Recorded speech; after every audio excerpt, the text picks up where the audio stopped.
hapon kaninyong tanan. Welcome na usab kamo sa kining atong programa nga Baranggayan nga ginapasundayag gikan dinhi sa radio station RPN DXDX General Santos. Daghan kita nga mga topiko nga mahinungdanon nga atong pagahisgutan karong gabiuna. Siguro magsugod usa kita ning bag-o nga development sa leadership diha sa Jinsan kining pag-graduate ni Mayor Lorely Pacquiao gikan sa National Christian University sa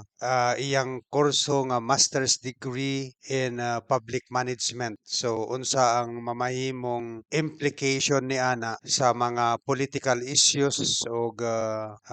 political arrangement diha sa siyudad sa General Santos sa ato kanang pagahisgutan. So una ako maghisgot og mga national issues. Gusto usab nako nga hisgutan nga murag mo dawat na og diploma si Mayor Lorely Pacquiao sa Philippine Christian PCU no Philippine Christian University kay naggraduar kini sa kurso nga masters in public management. So kung atong makita ang tanan nga mga Pacquiao no gikan kang Mayor Lorely Pacquiao kang former Senator Manny Pacquiao, kang former congressman o karon pangulo sa kining federasyon sa punong barangay ug nanahimong city councilor sa syudad nga si Bobby Pacquiao ug si Ruel Governor Ruel Pacquiao no governor sa Sarangani province. Tanan kini sila adunay masteral degrees na no kay kung atong nahinumduman ang kining mga Pacquiao kanunay kining gina BIBI tungod lagi kay hamubo nga grado ang ilang naabot sa diha nga wala pa sila na nahimong mga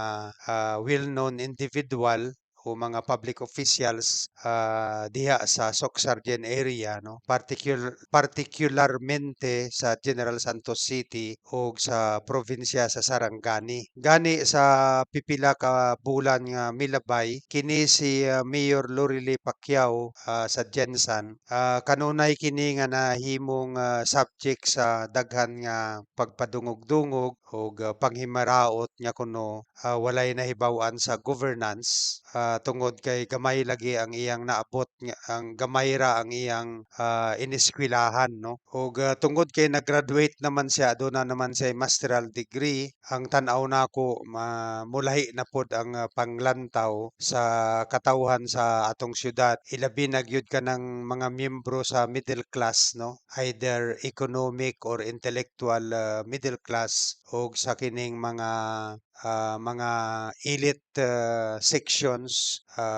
diha sa dakbayan sa General Santos elite in terms of intellectuality and also in terms of economic capacity nga sa tan-aw nako maglahi na ang ilang impression og panglantaw kang Mayor Lorely Pacquiao kay kaniadto manggod ang akusasyon kaniya nga tungod kay wala siya nakaabot sa masataas nga ang-ang sa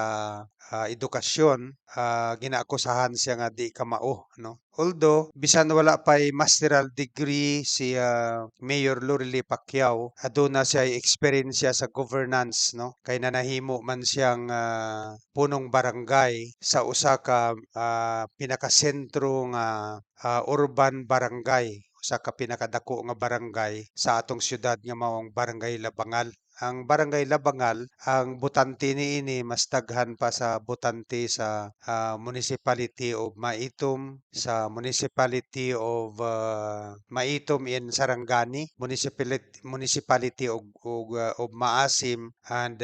Municipality of Malapatan no mas daghan pa ang mga butante sa Labangal so dako kini nga barangay kung asa nakasilbi sa ikatulo sa tulo ka termino si Mayor Lorely Pacquiao isip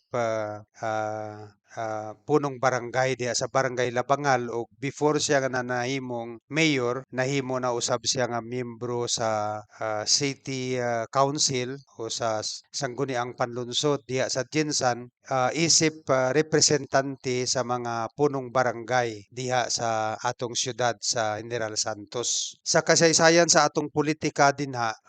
halimbawa si Kagawad Beth Bayroy Bagunok, kaniadto BI kini siya tungod kay kuan lang lagi kanang nakagraduate og 2-year secretarial course. Although si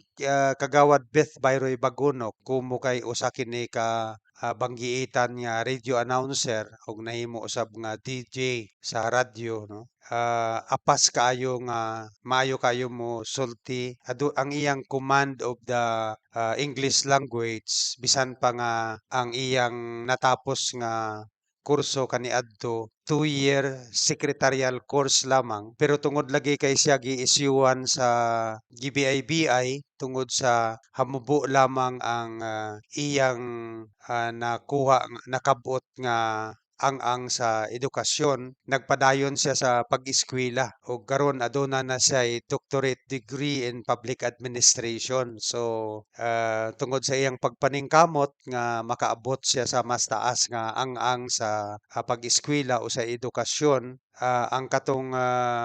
issue nga ginalabay kaniya kaniadto na wagtang nakato kay nag-join naman siya sa ginatawag nato nga group of intellectuals in the city, having earned for herself the highest educational degree of Doctor of Public Administration. So maupod niyang nahitabo sa mga pakyaw, halimbawa si Bobby katong nagsikat siya sa boxing, dili ni graduado sa elementary. Si Manny elementary graduate lamang, ug si Ruel tungod kay murag kini siya ang bata-bata si Governor Ruel Pacquiao, nakatapos kini og kurso sa komersyo, no. So wala kayo siya gi-issuing nga di siya kamao sa pag-manage sa bisan unsa nga political subdivisions diha sa Jensan ug sa Sarangani province. So siguro ang ilang kinabuhi mamahimong hagit sa uban nga kanang walay edad sa pag-eskwela, no. Bisan edaran ka na, pwede ka gyapon padayon sa imong eskwela aron nga makabot nimo ang mas taas nga ang sa edukasyon. Kay dinhi sa Pilipinas, tungod kay kining atong nasod nga Pilipinas, mao kini ang ginatawag nato nga document conscious society, nga bisan bright ka kay sige ka og basa, wala high school graduate ka pero kumo kay sige ka og paminaw sa mga public discussions sa social media, sa radyo ug television, unya sige ka og basa og libro, unya nahimo kang bright pero dili ka gyapon mag-qualify sa mga career positions sa atong gobyerno o bisan pa gani sa mga private corporations, sa mga private entities. Kumo kay ang una nga pangitaon sa usa ka employer mao ang imong transcript of record. So kung mubo lang ang imong transcript of record, murag naminusan ang imong oportunidad for employment and to pursue a career in either public or private entities. So mao kana nga sa atong nasod nga Pilipinas, kumo kay document society ang kining atong nasod,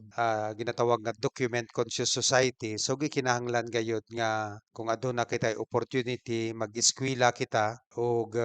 pwede nato himuon nga inspiration si Kagawad Beth Bayroy Bagunok, si Mayor Lorelie Pacquiao, si Senator Manny Pacquiao, si